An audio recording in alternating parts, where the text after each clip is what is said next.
Bueno, buenas tardes a todos y todas.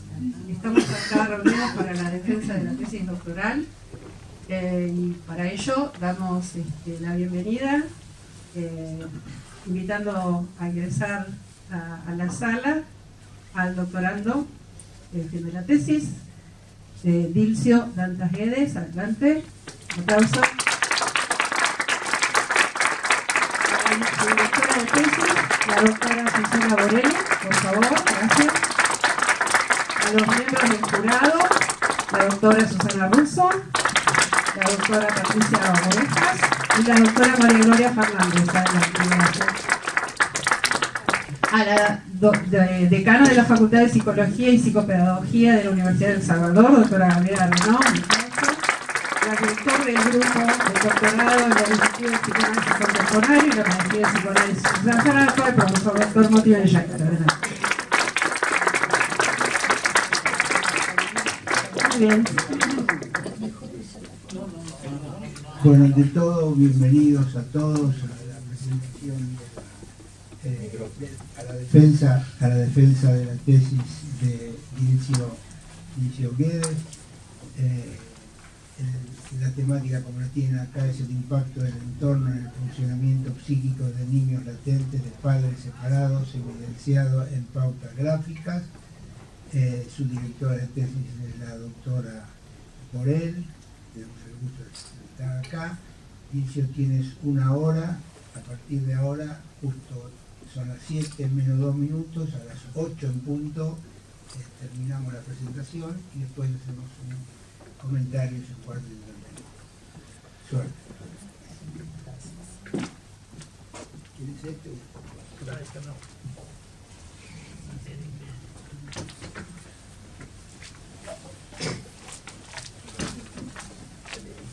Buenas noches a todos. Gracias a lo jurado por aceptar, evaluar este trabajo de tesis y a todos de venir a asistir a esta presentación. Yo sé que tienen agenda ocupada, entonces con mucha alegría que los veo acá en esta presentación. Para aquellos que no me conocen, yo soy de la última cohorte del doctorado de 2020 que se llama Los Pandemios, porque cursamos todos a través de la pantalla. Es una alegría muy grande estar aquí y ver todos el cuerpo entero. Entonces esta tesis está atravesada por esta experiencia.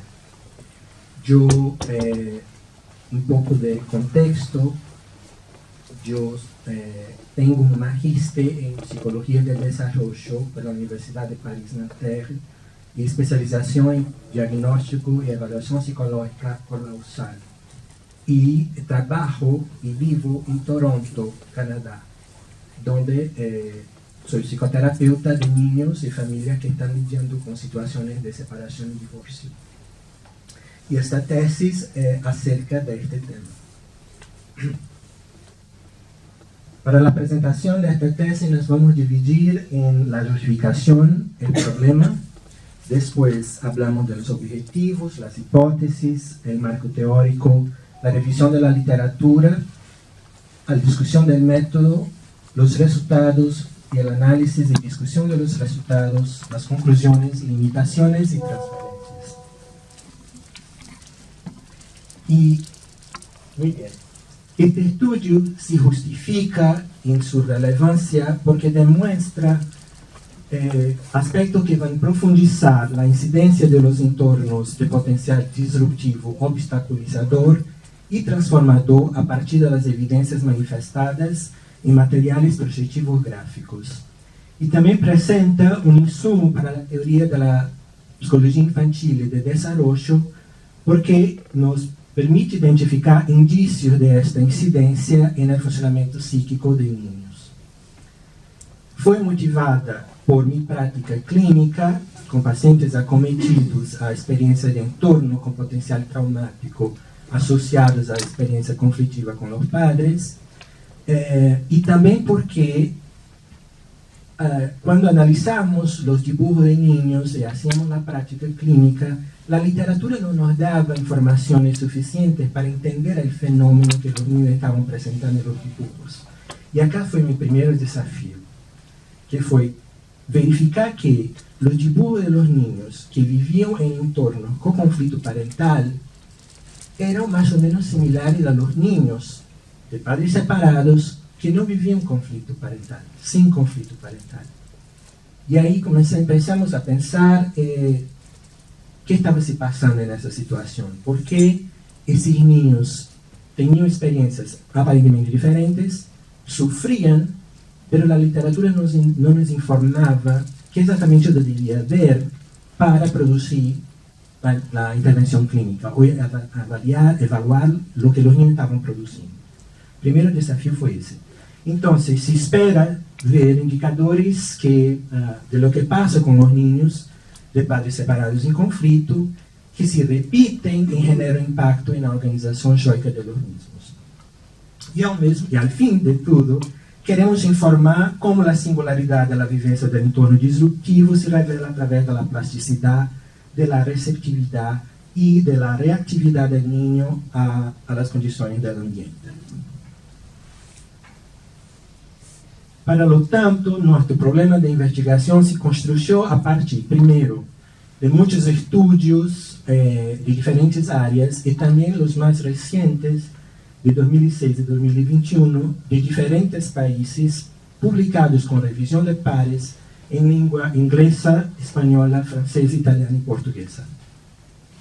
Y esos estudios nos han indicado que muchos de ellos hacían una comparación de los dibujos de los niños de padres separados, familias separadas y no separadas, pero no presentaban un control de la situación de los niños pre-separación, porque muchos de ellos focalizaban en la adaptabilidad del niño post-separación solamente.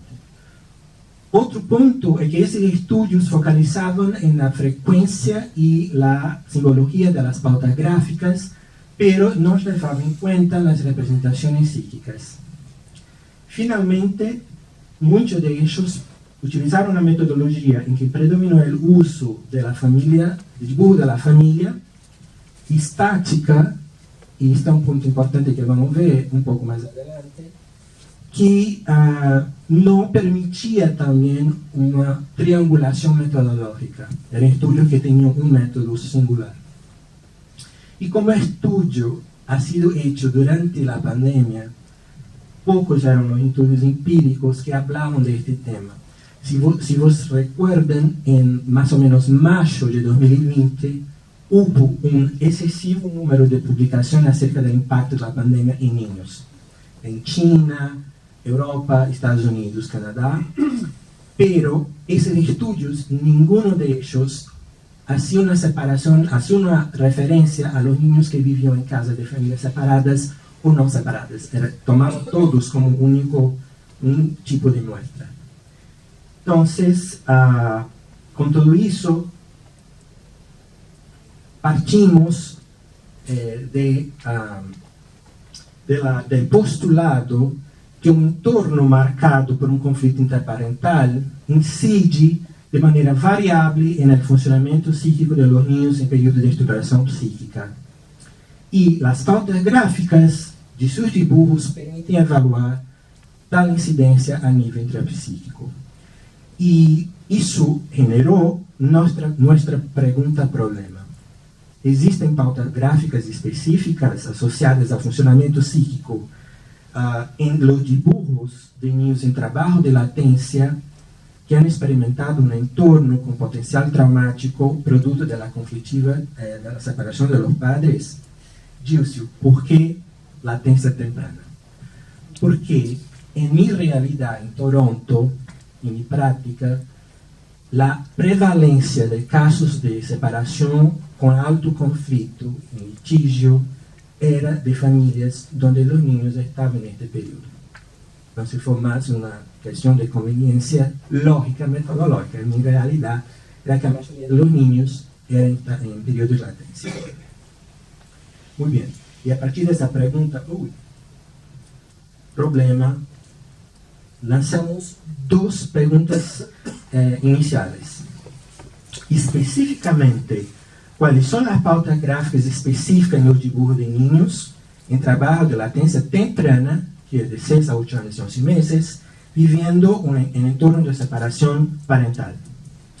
¿Y cuál es la relación de estas pautas gráficas presentes en los dibujos de esos niños entre los niños de padres separados con conflicto y los niños de padres separados sin conflicto? Ahí vamos a utilizar la CCP, SCP. Esto va a se familiarizar un poco por la presentación. Y ahí me quedó el segundo desafío que nos vimos en el estudio piloto. Es que de nuevo los niños, los dibujos de los niños con conflicto parental y sin conflicto parental continuaban a demostrar pautas más o menos similares. Entonces empezamos a preguntar, ¿sería por cuenta de la pandemia?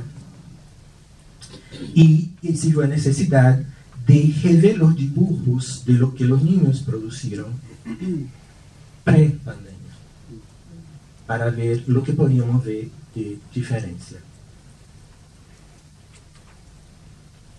Perfecto, y ahí lanzamos la tercera pregunta. ¿Cuál es la relación entre la presentación de pautas gráficas presentes en los dibujos de niños en trabajo de latencia temprana, que viven en torno de separación parental con conflicto, sin conflicto durante la pandemia, respecto a los niños que viven conflicto parental pre-pandemia? ¿Sí? Y ahí la tesis, el estudio, la investigación empieza a complejificar. Perdón. Muy bien. El tercer desafío surgió exactamente en este punto: cómo definir un objetivo general para esta investigación. ¿Por qué?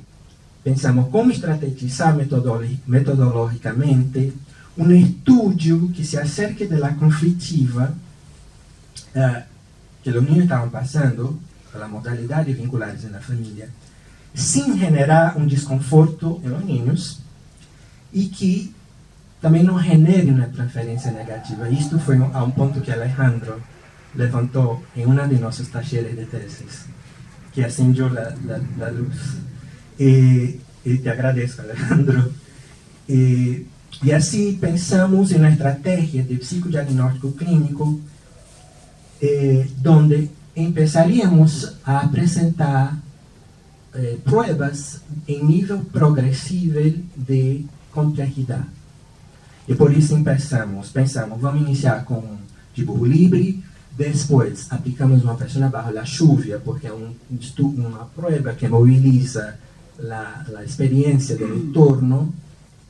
Después la familia cinética actual, que accesa los registros de la familia más primitiva del niño, porque se pide al niño que dibuje la familia haciendo algo.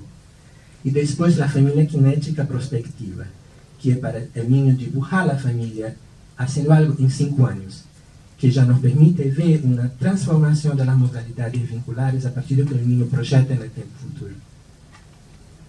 Muy bien, entonces nuestro objetivo general se quedó como analizar las pautas gráficas de los dibujos de estas 4 pruebas de niños en esta edad viven en torno de separación parental. Pero para alcanzar este objetivo tenemos 2 pasos básicos. El primero, comparar los dibujos de los niños con conflicto parental y sin conflicto parental durante la pandemia, y después comparar las pautas gráficas de los dibujos en niños pre-pandemia y durante la pandemia. Perfecto. Y ahí nuestra hipótesis, que basada en nuestro postulado, es que el entorno de separación parental conflictivo incide en el funcionamiento psíquico y es verificable por las pautas gráficas. Pero operacionalmente es un poco más complejo, porque los aspectos del funcionamiento psíquico elegidos en las análisis nosotros elegimos para avaliar las partes específicas del funcionamiento psíquico: la organización shoica, la eficacia del mecanismo de represión, predominio de defensas primitivas, barreiras parasitatórias e experiências de conflito. Então, operacionalmente, nossas hipóteses foram que os niños da pré-pandemia e durante a pandemia apresentavam mais frequentemente elementos de desorganização joica, ineficácia de mecanismos de repressão, faixas nas barreiras parasitatórias e experiências de conflito respeito a los niños sem conflito parental. E a segunda hipótese era que estas características seriam muito mais elevadas entre os niños que viviam conflito parental pré-pandemia comparado a los niños que viviam conflito parental durante a pandemia. Então, eu quero que recuerden bem, porque estas são as principais variáveis de estudo que estamos investigando.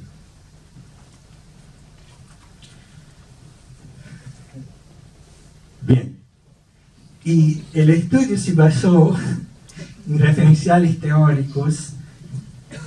Primero, en el centro de todo está Sigmund Freud, la teoría psicoanalítica freudiana, la contribución de François Dolto, Dr. Jean Bergeré, Roger Misses y de Dr. Susana Russo y Susana Borelli.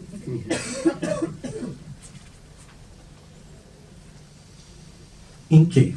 En términos de la teoría psicoanalítica, trabajamos con las ideas de la constitución del aparato psíquico, el desarrollo psicosexual, actividad representacional del psiquismo, que nos abre espacio para el estudio de la imagen consciente del cuerpo, de François Dolto, que nos enseña que la construcción del aparato psíquico se fundamenta a partir de las relaciones objetales y que es congruente con la imagen de sí, y el niño dibuja las representaciones simbólicas y su mundo psicológico.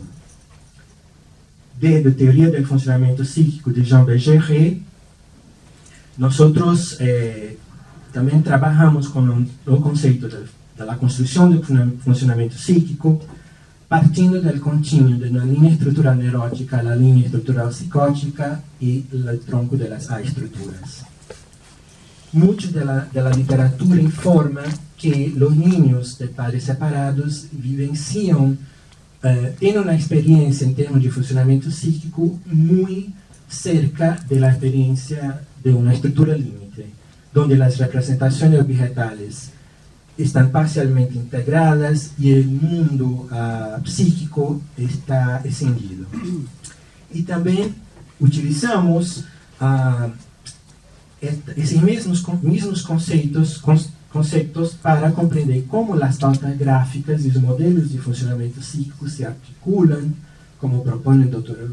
Susana Russo y Susana Borelli, a partir de la comprensión del desarrollo yoico y pulsional, resolución conflictiva de la conflictiva típica, calidad de las angustias y modalidades defensivas.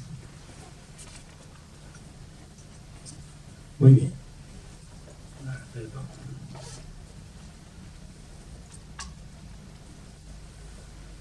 En términos de revisión de literatura, yo voy a presentar algunos de ellos, de estudios recientes como de Orgiles y Pinheiro, Evelyn Pruet y colaboradores, y Fan. Todos ellos, pueden ver, uno era de niños españoles, utilizó dibujos de la familia, otro de niños americanos, dibujo de la familia y dibujo de la persona, otro de niños taiwaneses que utilizó de familia cinética. En todos ellos se verificó que los niños tendían a omitir la figura del padre, estar más cerca de la figura de la madre, y indicaban que los dibujos indicaban representaciones de conflictos de lealtad y fantasías de reunificación. Otros estudios más recientes, tal vez con Milivadi, con niños iraníes, se utilizó de la familia cinética actual.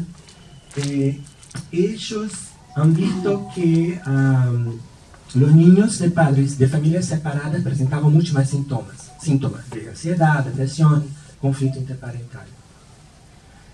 El único estudio que utilizó el test de la persona bajo la lluvia fue un estudio con 40 niños de una población indígena y ladina en la Guatemala.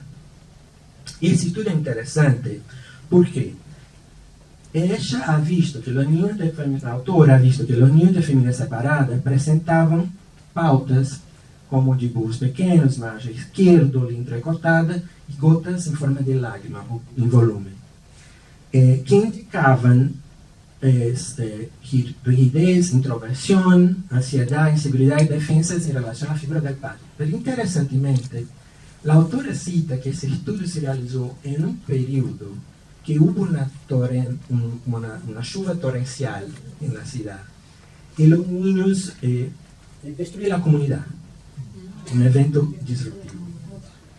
Entonces, muy probablemente esos relatos están sesgados por la presencia de este evento. Y esto es interesante porque yo también estaba investigando exatamente en un momento en que la separación conjugal estaba siendo investigada en un periodo de disruptividad, como la pandemia. Entonces, pero a la autora no ha visto eso. Ella no cita en el estudio que posiblemente los datos fueron sesgados por cuenta de la disruptividad.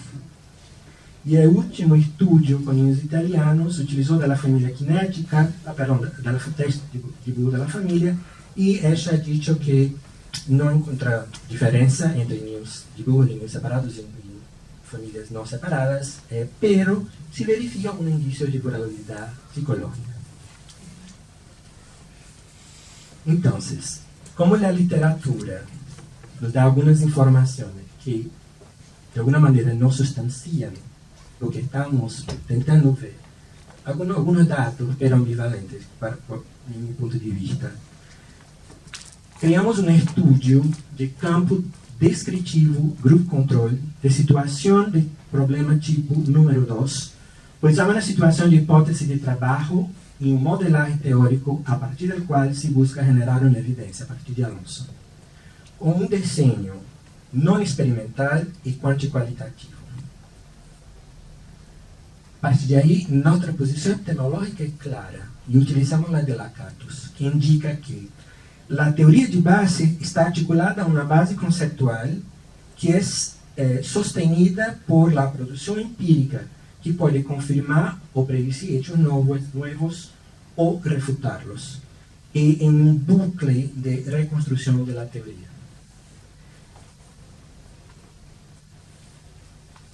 Y para lo tanto, el estudio trabajó con unidades de análisis, niños y niñas entre 6 y 8 años y 11 meses, y el cálculo de la muestra nos indicó, a partir de 8.000 casos de litigio en los años 2020 y 2021 en Toronto, una prevalencia de casos de autoconflito de 10,7%, que nos daba un cálculo de muestra aproximado entre 25 y 30 individuos por grupo. Y cómo nuestra muestra se caracterizó en términos demográficos. La mayoría de sexo femenino, la mitad entre 8 años y 11 meses, entre 8 años y 8 años y 11 meses del grado 3, que estaban separados, los padres estaban separados, la mayoría de ellos, entre 9 meses y 12 meses. Los datos demográficos también sugirieron que todas las familias estaban en la clase media a partir del criterio de Hollingshead, que es basado en los ingresos anuales y escolaridad de los padres. 96% de los padres eran heterosexuales y 4% homoparentales. El muestreo se pasó de dos maneras. La primera, del grupo pandemia, durante pandemia, fue por conveniencia avalancha. Los padres tomaron conocimiento del estudio en redes sociales, contactamos, pedimos consentimiento y hicimos la recolección. Los niños prepandémicos fueron más o menos los materiales que realizamos prepandemia.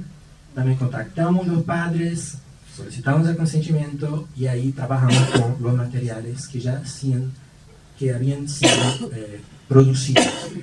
Recordando que estos son niños que no han pasado por un proceso psicoterápico. Los servicios de dibujo fueron producidos antes, en un proceso de evaluación. Y todos los niños han recibido una ayuda de $10 por dibujo. Porque en América del Norte es así. porque hacían $10. Muy bien. Los criterios para participar del estudio fueron 3 criterios, 2 de inclusión y 1 de exclusión general. De inclusión para conflictos, para niños con conflicto parental. Pre y durante la pandemia, los padres deberían estar separados por al menos un año. El servicio de protección al niño y la policía estaban involucrados. Los padres estaban en litigio pero no presentaban diagnóstico de salud mental o enfermedades crónicas y estaban empleados. Los padres sin conflicto parental no estaban involucrados con la policía, con el servicio de protección a niños, litigio, estaban empleados y no tenían enfermedades crónicas. Y excluimos todos los niños que habían participado de proceso psicoterápico, que pasaban por episodios psicóticos, que habían diagnóstico de enfermedades crónicas o retraso mental. Y también los niños de familias reconstituidas. ¿Por qué? Porque estas variables influencian el funcionamiento psíquico. Si yo estoy queriendo investigar el impacto de la separación, yo tengo que me acercar bien de que los niños no están recibiendo insumos narcisísticos, ¿sí? Pero que están viviendo, no están viviendo esta situación familiar. Muy bien. En términos de instrumentos de recolección de datos, yo les hablé que trabajamos con pruebas en nivel progresivo de complejidad, interesando con menos estructurado, dibujo de la familia, zona de la chuva, familia cinética actual y prospectiva. ¿Por qué elegimos la familia cinética actual? Inclusive durante la pandemia presentaba un nivel de incidencia más o menos similares. Eso cuando analizamos solamente el texto del dibujo libre y la persona abajo, la chuva, sin las historias. Pero cuando vemos la historia, hay un cambio, ¿sí? Por ejemplo, los niños, la incidencia en el funcionamiento psíquico del entorno presentado por las pautas continuaba muy alto entre los niños pre-pandemia. Ya los niños con conflicto parental durante la pandemia disminuían el nivel de incidencia, mientras que los niños sin conflicto parental aumentaban, ¿no? Entonces esto nos indica que las historias movilizaron y evidenciaron las fallas en los mecanismos de represión, las experiencias de conflicto que estaban posiblemente controladas por el viés de la producción gráfica, se presentan a través de las historias, ¿sí? Entonces, esto nos da una indicación que posiblemente los niños con conflicto parental durante la pandemia estaban operando en un registro sobreadaptativo que escapó de la producción de las historias.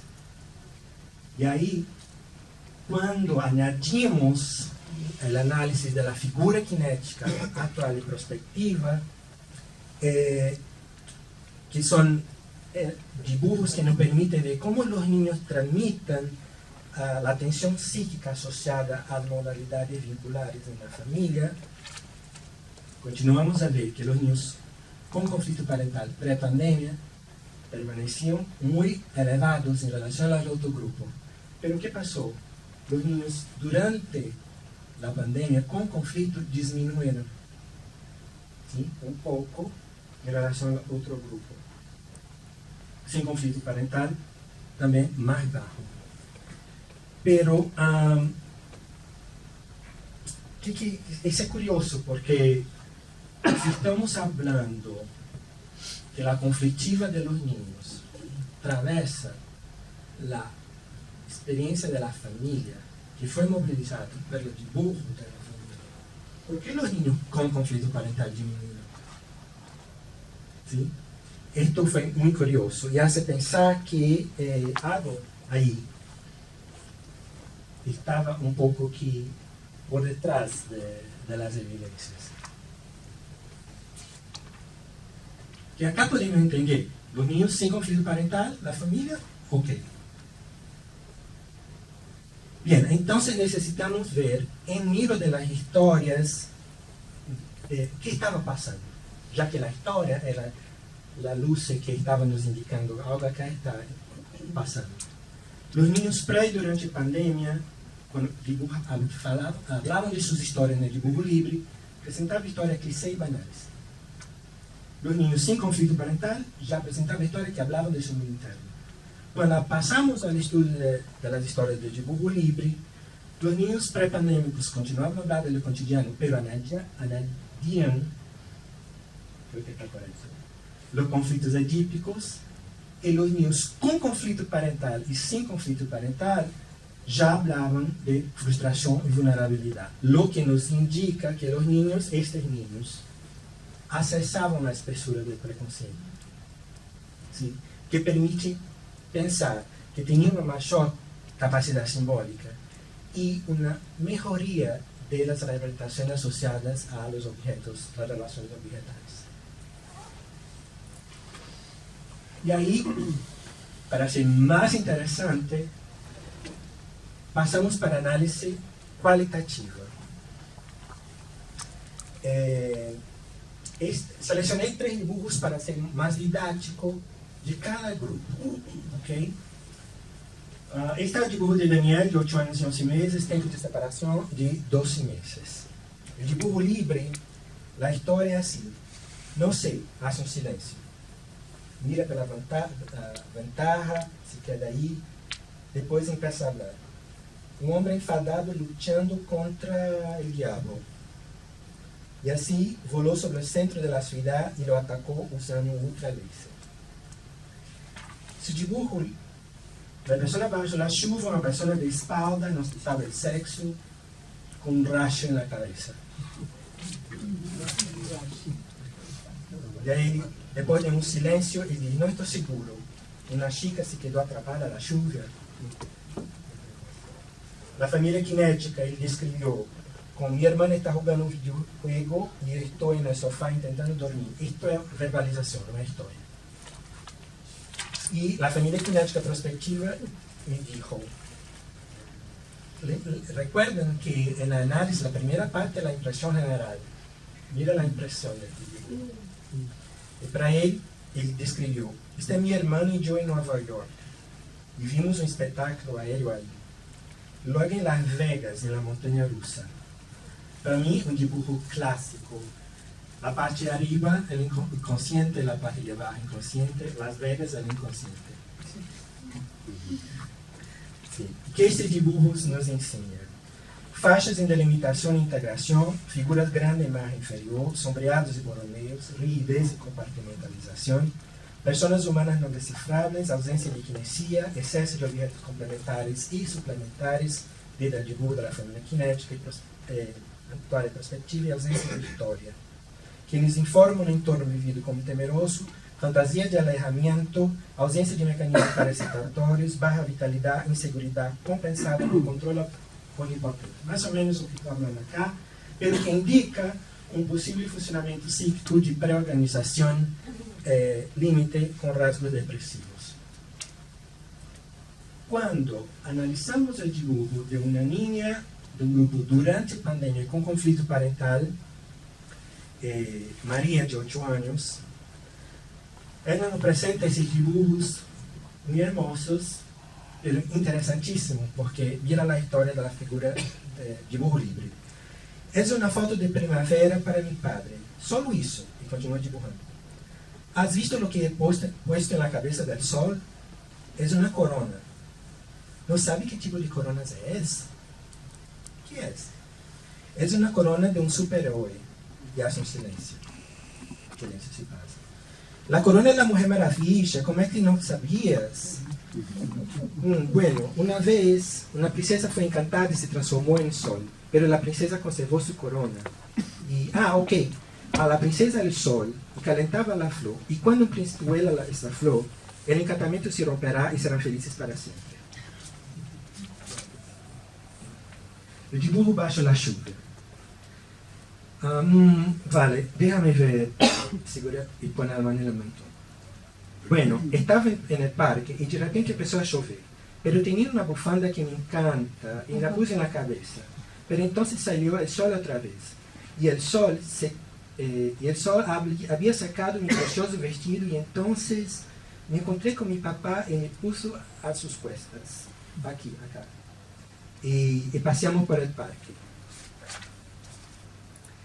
La figura de la familia cinética, otro clásico.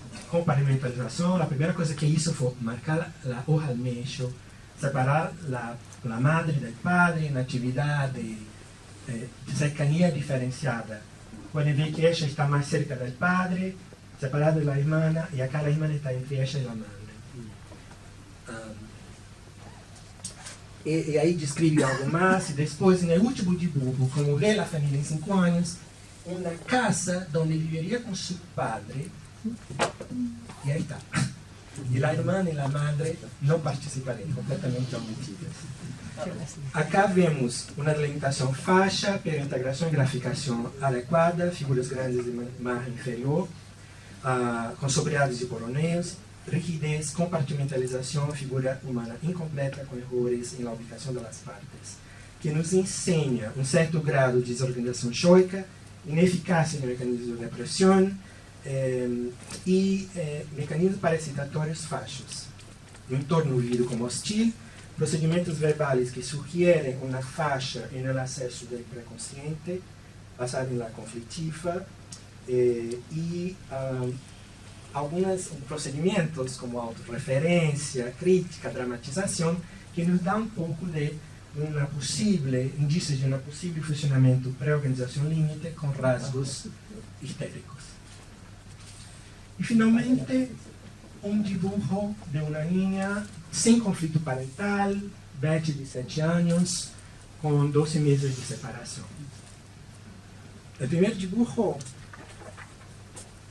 mi oso de peluche Pinky. Tengo outros peluches, pero Pinky foi o primeiro peluche que tuve, quando era bebê. Assim que Pinky se queda comigo quando me vou à cama e às vezes levo comigo quando vamos a algum sítio. Agora nos quedamos em casa devido à pandemia, pero ha venido comigo a outros lugares. A persona bajo la lluvia. Iba a casa de minha abuela e estava chovendo, pero estava bem. Então papá vino a recogerme. Quando chegamos, a abuela me dio uma manta e magdalena para comer mientras veíamos alguma película na tele.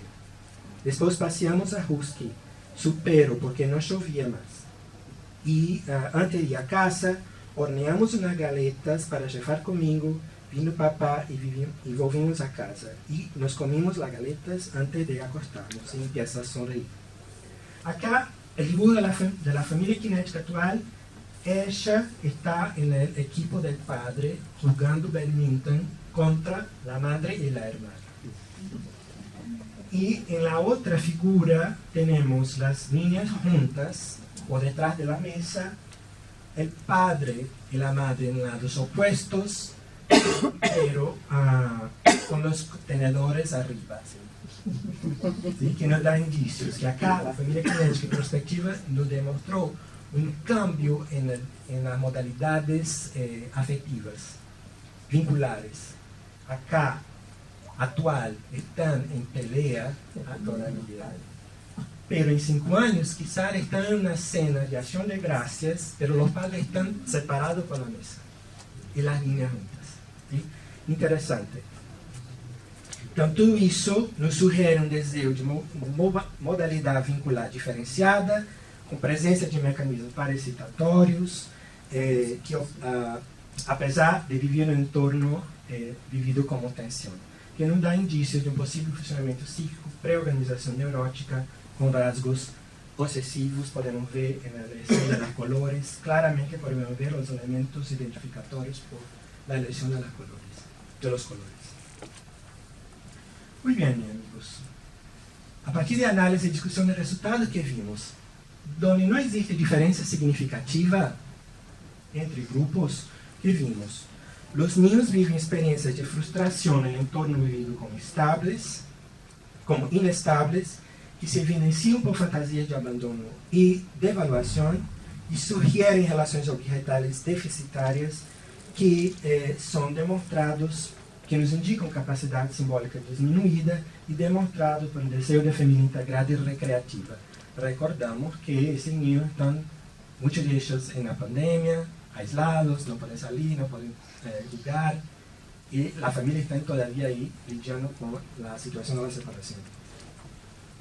Pero onde existe diferença significativa entre o grupo, e acá um quadro explicativo para ver como essas diferenças se apresentam. Os niños com conflito parental pré-pandemia apresentavam angústia difusa, ineficazes de mecanismos de repressão, yo deficitário, faixas de mecanismos parasitatórios, defensas com inibição de conflito, conflitos com inibição de eixos adolescentes e defesa de rechazo de percepção de afetos. Os niños durante a pandemia e com conflito e sem conflito, ambos apresentavam angústia de pérdida, com faixas no mecanismo de repressão. Porque mecanismos pré-repressão siguen vigentes. Primacía del show ideal em ambos os casos. Faixas no mecanismos parasitatórios, pero presente entre os niños sem conflito parental. Conflitos que nos indicam sobre adaptação e defesas maníacas de aislamento para os niños com conflito parental durante a pandemia e controle a serviço da sobreadaptação entre os niños sem conflito parental. Diz o que isso significa? Significa isso. A pandemia desestabilizou o funcionamento psíquico do grupo sem conflito parental. Estavam vivendo bem, a pandemia se passou, se afetaram. Pero incidiu positivamente no grupo com conflito parental durante a pandemia. O grupo com conflito parental durante a pandemia operava embaixo da modalidade sobreadaptativa respeito ao grupo sem conflito parental. O grupo de niños pré-pandemia e durante a pandemia apresentavam relações bilaterales mais deficitárias respeito a los niños sem conflito parental.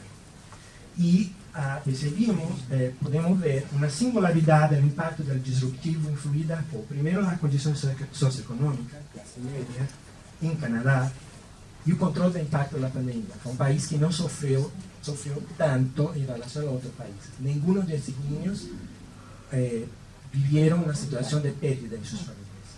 E a natureza da investigação pode ter generado uma situação em que os niños com conflito parental durante a pandemia se sentiram valorados a participar.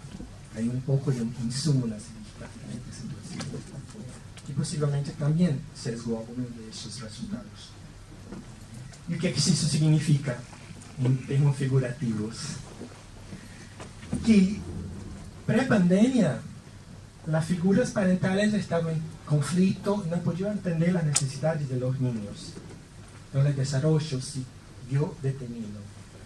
Com a pandemia, os niños estavam aislados, os padres não estavam em contato uns com os outros, porque os niños transitavam de uma casa a outra. Não estavam em presença de los dois niños, de los dos padres. Estavam juntos mais tempo e podiam jogar, ver tele e tudo. E isso possivelmente reparou os déficits de desenvolvimento que estavam detenidos pré-pandemia. Muito bem. Conclusões. Nossa pergunta era: existem pautas? Sim, existem. Cá estão. Em termos recorrentes, para os niños latentes tempranos com separação parental, as pautas recorrentes são dimensão de grupo grande, pressão forte, sombreados, ausência de transparência, vestimentas adequadas, tendência à simplicidade, tendência ao realismo, gotas de chuva em volume, que é indício de angústia, inclusão de sujeito espontânea e ações individuais e conjuntas de descanso e recreação. Pero, interessantemente, estudando as produções de Susana Russo, vimos que muitas das pautas também convergiam em pautas de niños que experienciavam violência doméstica. Como vimos aí, isso nos sugere que o potencial disruptivo da separação conflitiva incide no funcionamento psíquico de los niños de maneira potencialmente similar à experiência disruptiva vivida por niños afectados por violencia doméstica.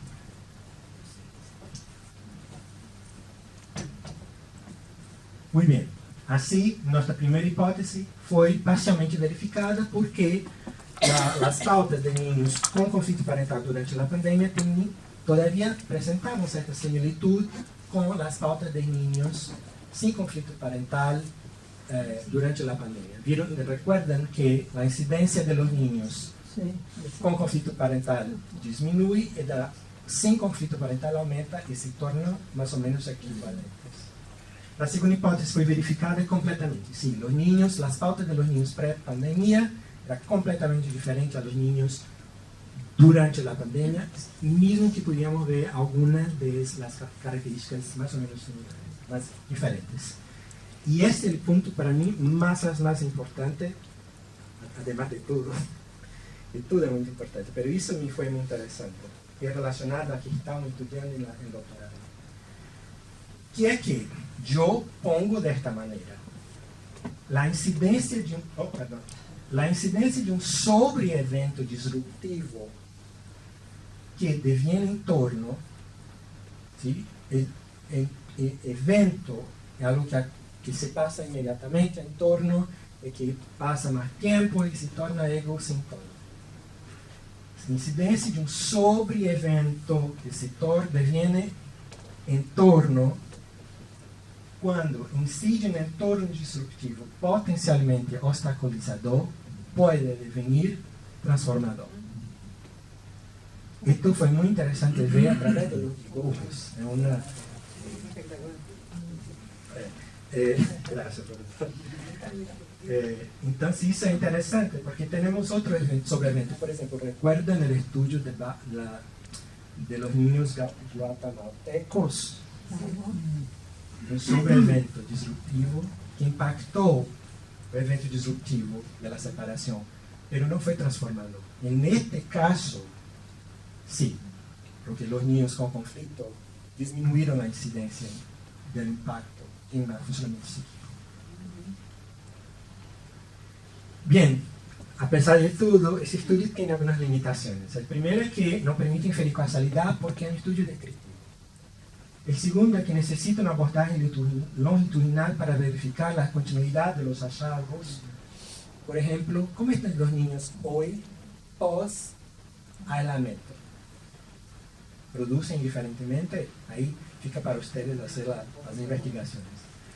Un aumento de la representatividad de submuestra, porque nos vimos que la mayoría de nuestros estudios, de nuestros niños, estaban entre 8 y 8 años y 11 meses. Entonces necesitamos variar un poco más eso. Y también no se fue en cuenta, a pesar de que investigamos las modalidades vinculares por los 10 de las relaciones objetales, no se fue en cuenta las representaciones de apego de los padres y de los niños. Porque nosotros sabemos que esta variable es importante, como nos enseña el doctor Zuckerfeld, a la comprensión de la vulnerabilidad psíquica. Esto no investigamos, porque metodológicamente no sería posible. ¿Qué da a ustedes en el futuro? ¿Cuánto postdoctorado? ¿Cuánto postdoctorado? Sí. Bien, y este estudio, a pesar de las limitaciones, tiene algunas transferencias posibles.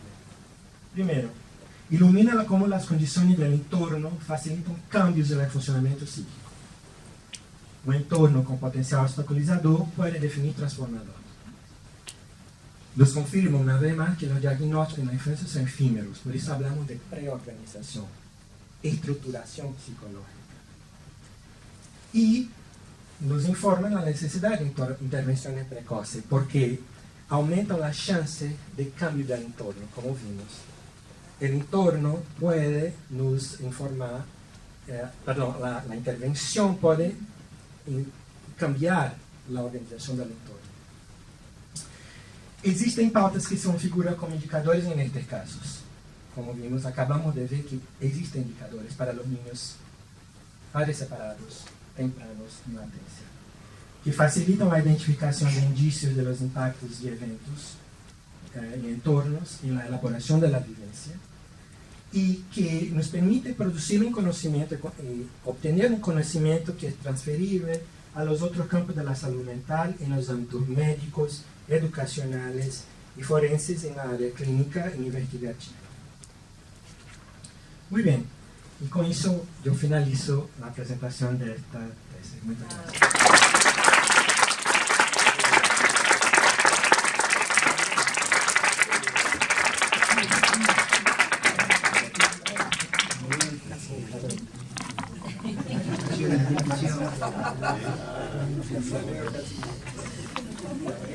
Interesante, también muy importante.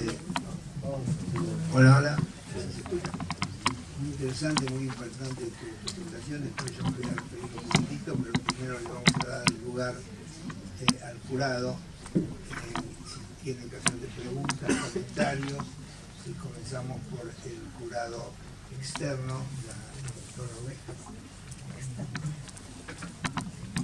Bueno, no sé si se escucha bien. ¿Se escucha? Sí.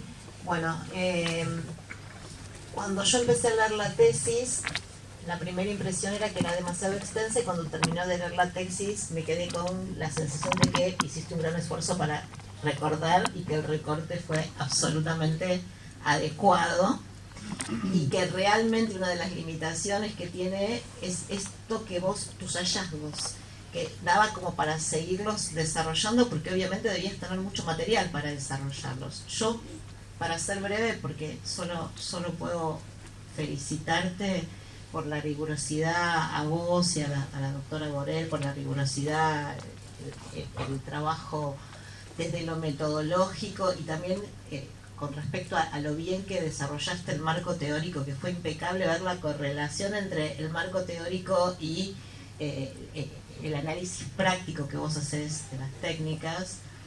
A mí me parece que hay que profundizar esto del concepto de resiliencia en estos chicos que han sufrido y que vos pudiste comprobar, y creo que acá se abre un campo maravilloso, cómo a veces los chicos que más sufren son los que tienen más capacidades de resiliencia.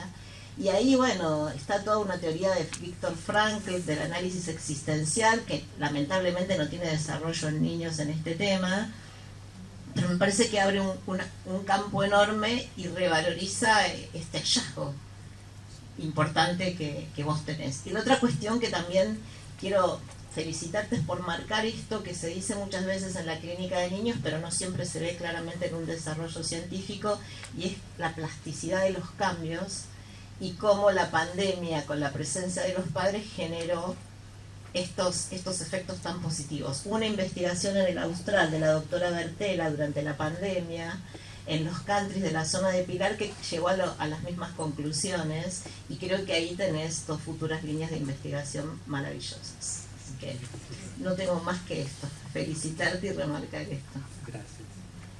No sé si quieres agregar algo más sobre esta capacidad de resiliencia de los niños. Sería la única pregunta que te quiero hacer, porque la pudiste ver claramente. ¿Una por una o todo junto? No, final. Al final, eso me gustaría si podés ampliar un poco. El jurado intermedio, la doctora Rousseau, por favor. Bueno, ¿me escuchan bien ahora? Sí. Felicitaciones. Sí, es una tesis que cuando uno empieza a leerla dice hasta dónde va a llegar, cómo va a llegar, a dónde va a llegar, y llegaste. Y llegaste a partir de una metodología muy rigurosa, de una capacidad de profundizar variables que son muy complejas, y además tengo que felicitar. Gracias. Bueno, el jurado interno, la doctora María Gloria Fernández. Bueno, muchas gracias. Dice, excelente la presentación. A mí me pasó como a mis compañeras, como la doctora Ovejas y Russo, cuando empecé a leerla, era agobiante ver la profundidad, hasta dónde va a llegar, yo también pensaba lo mismo, pero te agradezco algo para el lector. Ese cuidado que tenías de hacer una síntesis de todas tus ideas, cada 3 o 4 hojas. Esto ayudaba muchísimo en la lectura. Tal vez que hoy lo comentaba con los compañeros, con los alumnos, y decía, es muy útil esto, ¿verdad? Sobre todo cuando es tan profusa la información, cuando has tenido vos una mirada interdisciplinaria del tema, y tenías diferentes teorías cuando se miraba el mismo tema. Y eso es una riqueza muy grande, por esa capacidad de decirte, ayudar a seguir leyendo motivado, ¿no? Me imagino, me gustaría saber, digamos, cómo elegiste las técnicas, muy bien elegidas, las técnicas gráficas. Coincido con la doctora Russo, muy bien reivindicadas, porque se ve claramente lo que estás buscando y cómo le buscas. Y también me gustó mucho la mirada general y después en lo cualitativo, que hayas elegido casos, porque eso supongo que a los que están escuchando ayudó a ver tu lógica de pensamiento. Así que muy coherente, no dejaste nada por decir, la transferibilidad, la posibilidad, la aplicación y las limitaciones. Bueno, o sea que me gustaría saber a mí cuándo fue el momento en que decidiste incorporar la pandemia. Lo decís en la tesis, pero que me aclares un poquito más. Cuando dijiste, voy a abrir esta ventana con todas las que yo tenía abiertas. Que fue acertado. Muchas gracias.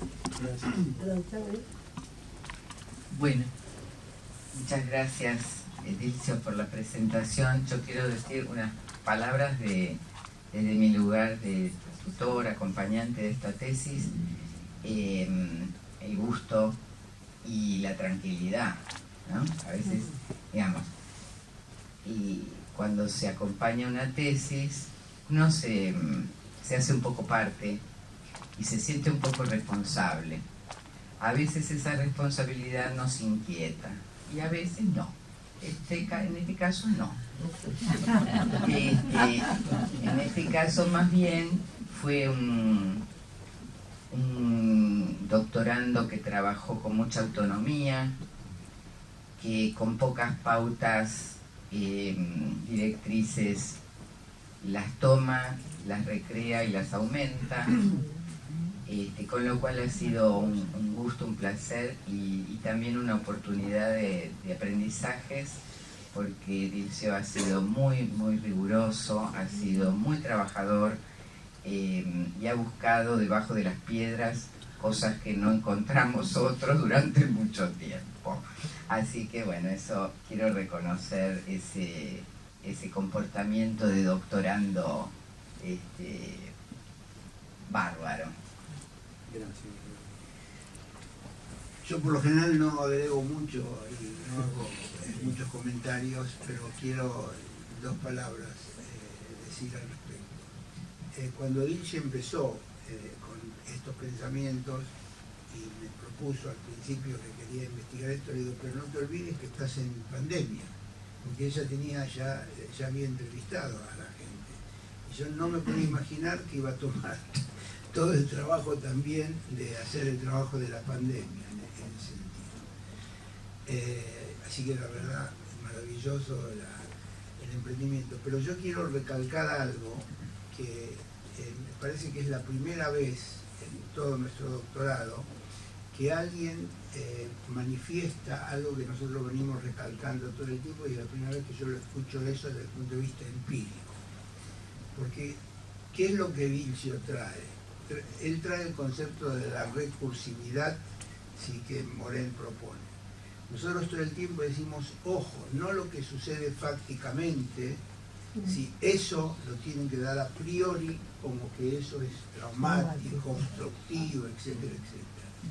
Y él lo que trae justamente lo que todo el tiempo decimos, lo trae empíricamente, que dice, no, veamos qué es lo que pasa psíquicamente para entender cuáles son las cualidades de lo que está pasando fácticamente. Así que en ese sentido, la verdad, chapeau, te felicito, la verdad, muy, muy lindo.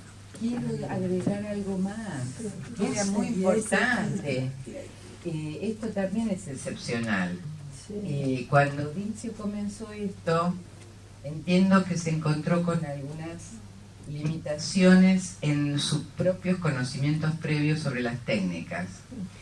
Y entonces lo que hizo fue anotarse, hacer una especialización en evaluación y diagnóstico psicológico para aprender las técnicas. Y entonces, en paralelo, mientras cursaba el doctorado y hacía su tesis, cursó una especialidad de 2 años, de la que se recibió con excelente nota.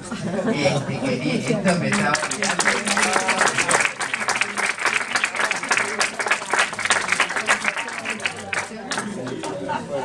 Como además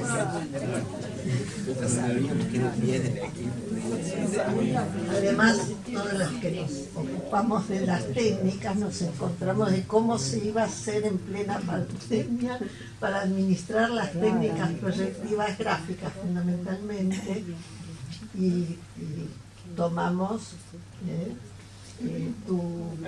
tus estudios al respecto de cómo hacerlo con la pantalla y el registro y demás. Y eso fue como consecuencia de que estabas haciendo la especialización en ese momento en evaluación y empezó a circular Ese capítulo que fue parte de la tesis que presentaste. Así que sí. Muchas gracias. Bien. Con relación al concepto de resiliencia, para mí fue interesante ver a través de la investigación que, y también con los aportes del doctor Benchaca acerca del estudio del entorno, del evento disruptivo, entorno, que me ayudó a comprender de manera más amplia cómo que la complejidad de diferentes variables podrían se articular de una manera que en la química va a se llamar entropía, ¿sí? Donde un evento se pasa en un contexto químico, digamos, o químico-físico. Este elemento reorganiza todas las variables posibles, como un caleidoscopio. Yo creo que la resiliencia está ahí, que es una reorganización casi que aleatoria, que moviliza capacidades de reorganización de la percepción de sí, percepción de los otros, percepción del entorno, que en los niños es notable claramente, como vimos en el estudio, y también de manera muy rápida. ¿Sí?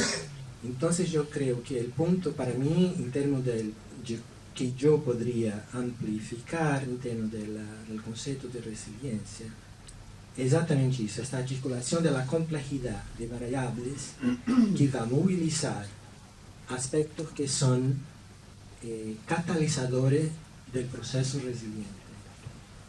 Y una vez más, en niños, cómo rápido se pasa y cómo hacen eso de manera tan notable, como vimos acá.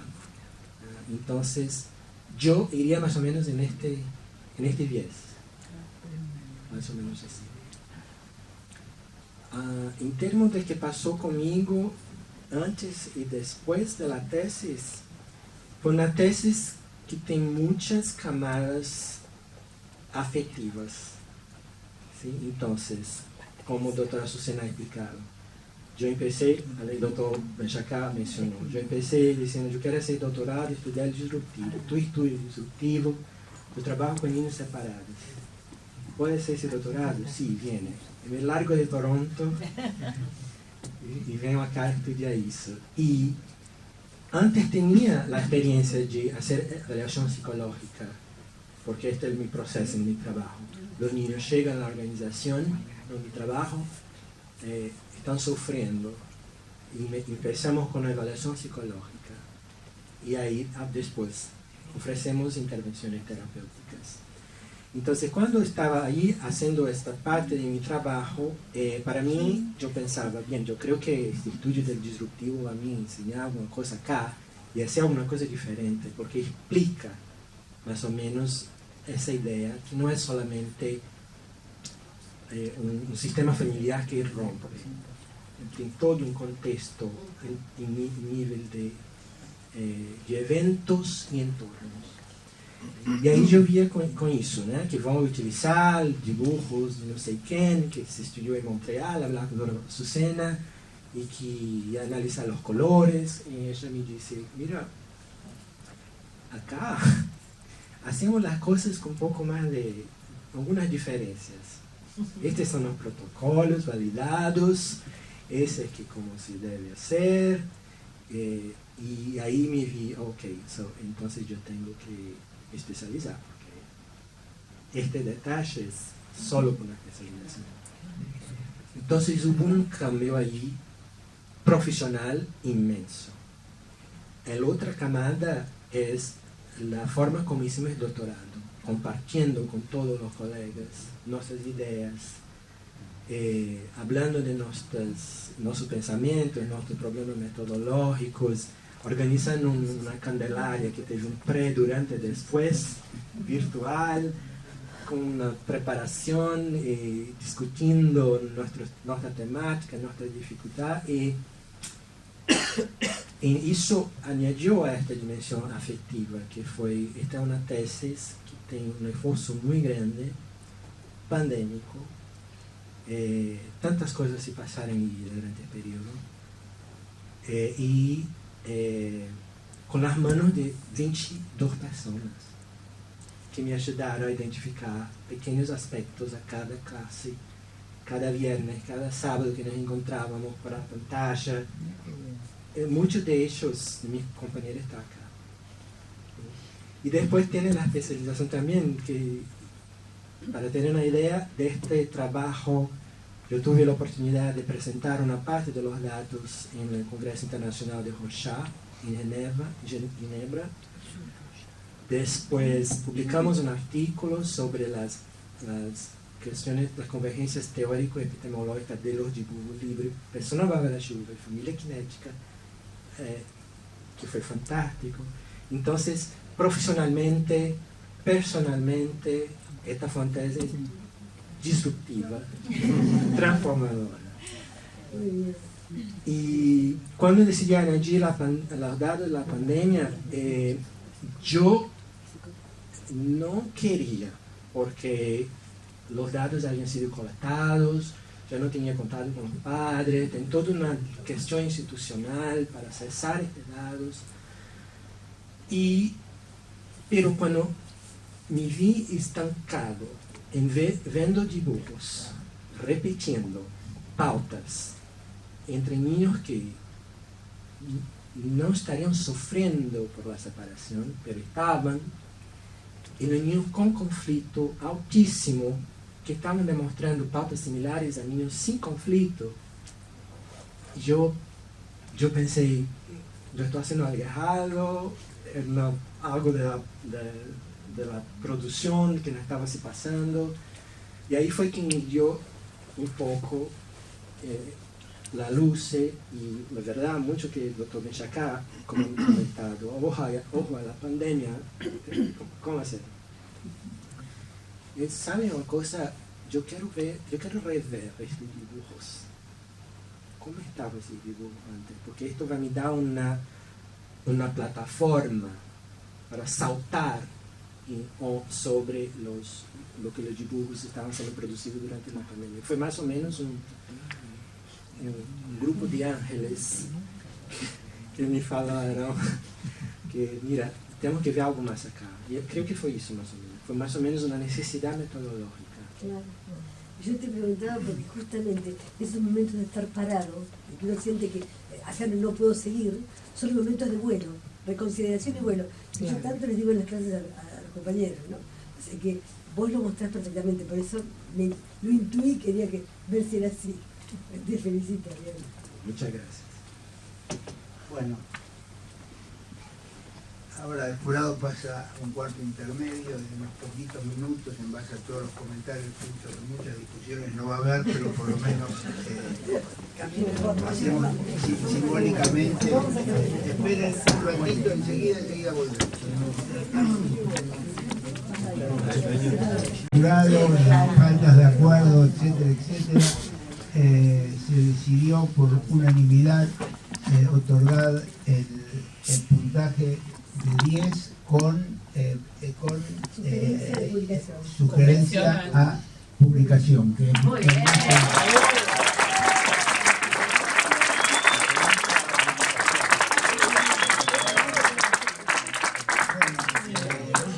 Nosotros en nuestro doctorado tenemos la costumbre de otorgar la toga. El color no es porque somos psicodélicos, sino el color es el color de los psicólogos en el mundo, por eso se eligió este color. El color de la psicología y de también de la transformación acá. Muy bien, muy bien.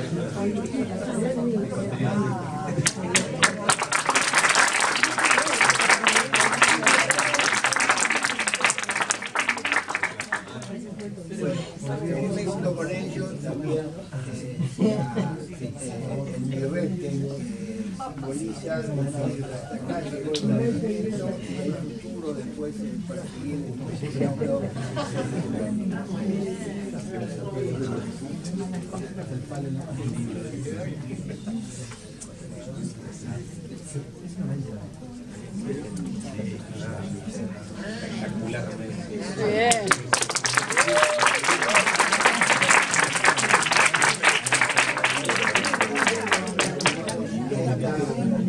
Esta línea que aprovecho también a nuestros invitados, nosotros ahora constituimos lo que se llama la comunidad académica, que empezó por la maestría en psicoanálisis en Usalapa.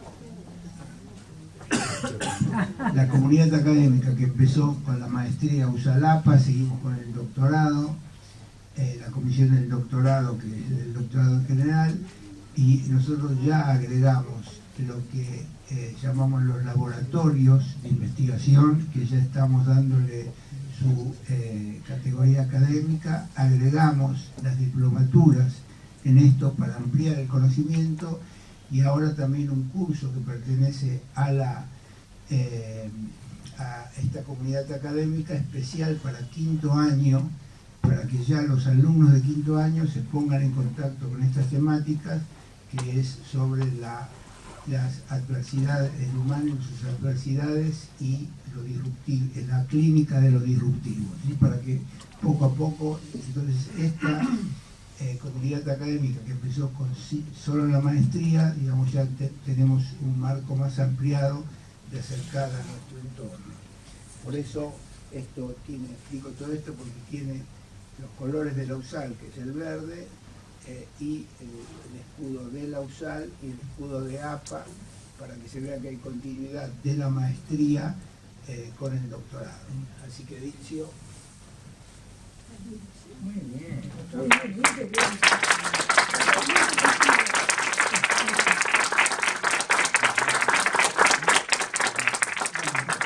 Y por lo general el Dizio va a recibir de la República Argentina sus propios compañeros de la corte. Así que lo van a leer.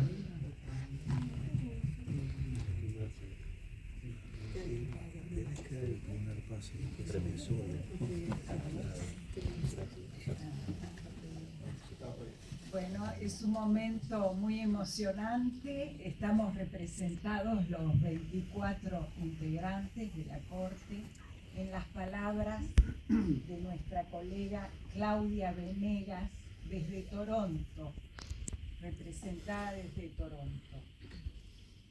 ¿Cómo describir la genialidad de nuestro colega amigo Dizio?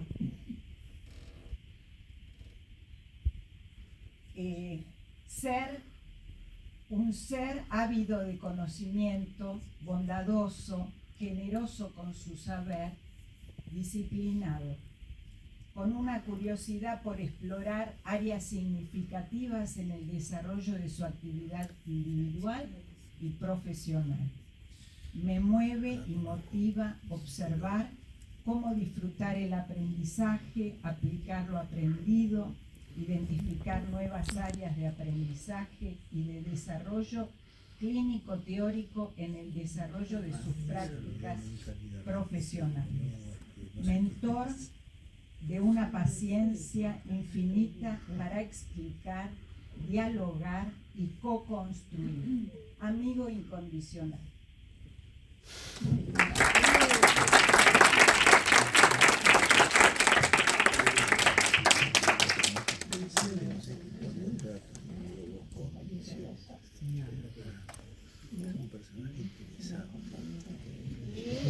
Sumado a eso, los compañeros de la corte le hacen un obsequio a Dizio y lo va a hacer Mila que es un término, yo lo aprendí de mi nieta.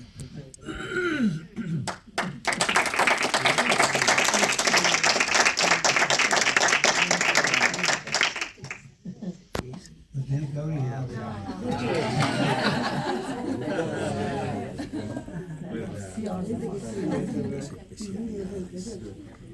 ¿Quién habrá comprado eso? Llevas ahí todo nuestro Interesante, gracias. Muy bueno. Quería que escuchen. El buen Para viaje. gusto y la calidad es de Esther. Pero la plata es de todos.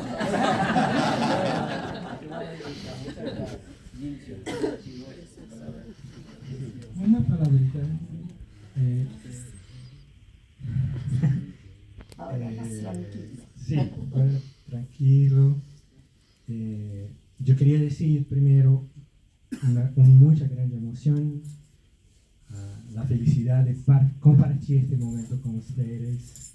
Un percurso largo, difícil, pero el entorno en que viví en este doctorado, las personas que pasaron por mi vida, mi actividad académica acá, valió mucho la idea de vir y venir millares de kilómetros todo un mes.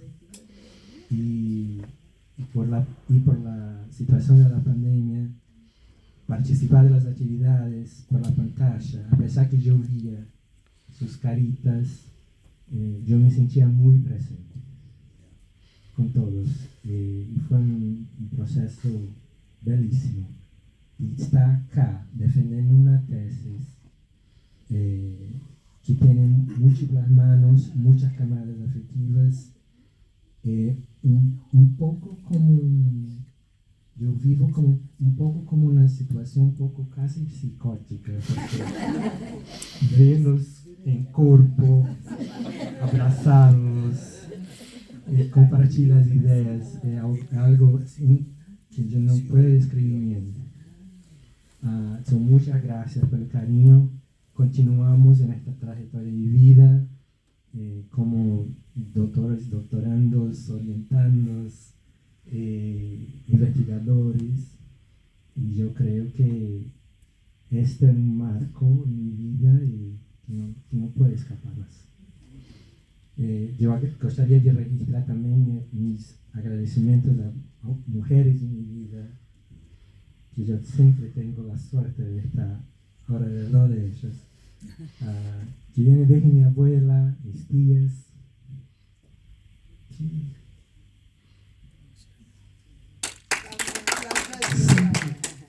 que creyeron en invertir en mi experiencia académica. Entonces esto tiene en sus manos también.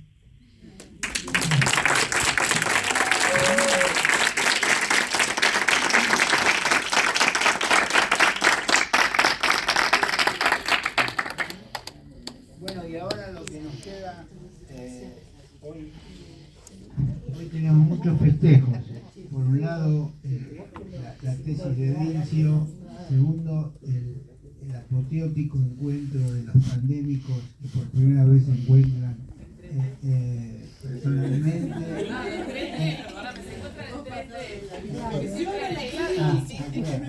Entonces ahora en 3D es importante. Los cumpleaños, y también vamos a festejar gente que está trabajando en los laboratorios. Los laboratorios, como les dije antes, está coordinado por Marcos Castellicchi y la doctora Linda Katz. De forma conjunta están impulsando los laboratorios, y que ese es otro de los festejos que vamos a tener, ¿sí? Así que están todos invitados, los que se inscribieron y los que no se inscribieron también están invitados a la cena acá enfrente, en el hotel de enfrente. Así que, ya vuelta.